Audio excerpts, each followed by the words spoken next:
ये प्रेम चीज बहुत खराब चीज होती है।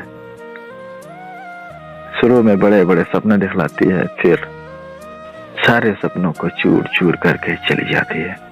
और जिसका सपना सच्चा हो, जिसका प्यार प्यार कभी सच्चा नहीं होता मैडम। होता है सर। नहीं हो, सिर्फ निभाने वाले सच्चे होते हैं। प्रेम कभी सच्चा नहीं होता, निभाने वाले सच्चे होने चाहिए। और सच्चा झूठा तो किरदार होते हैं, निभाने वाला होता है जो उसको निभाते हैं। प्रेम का क्या है, आज तुमसे हो गया कल उनसे हो जाएगा, पर हम तुमसे नहीं निभा पाए तो उनसे क्या खाक निभाएंगे। बस हो गई अधूरी कहानी।